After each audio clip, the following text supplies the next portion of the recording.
صفیں کج دل پریشان سجدہ بے ذوق، صفیں کج دل پریشان سجدہ بے ذوق، کہ جذبے اندروں باقی نہیں ہے۔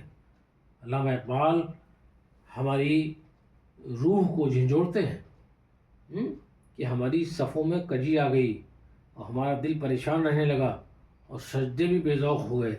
یہ جو خشوع و خضوع تھا نماز میں، وہ غائب ہو گیا، وہ نکل گیا۔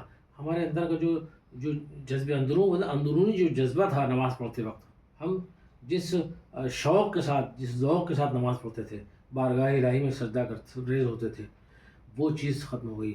تو پروردگار جو ہے وہ ہمارے اندر یہ شوق پیدا کرے۔ علامہ اقبال اسی کی طرف جو ہے آپ کو متنبع کر رہے ہیں، باور کر رہے ہیں کہ یہ جو ہمارا اندرونی جو جذبہ ہے نا، ہمارا جو اندرونی اندر سے جس پروردگار کو ہم جو چاہتے ہیں، اس کو یاد کرتے ہیں، یاد الہی میں جو ہے وہ غرق ہوتے ہیں، ڈوبتے ہیں، اس کے آگے جو ہے وہ سجدہ ریز ہوتے ہیں، تو وہ اندر کا جو جذبہ ہے وہ اصل یہ اسپرٹ کی بات کی جا رہی ہے کہ جو اصل اسپرٹ تھی دین کی، وہ زائل ہوتی جا رہی ہے۔ وہ اپنے اندر پیدا کی جائے، اور کیسے پیدا کی جائے اس کو آپ کو طے کرنا ہے۔ شکریہ۔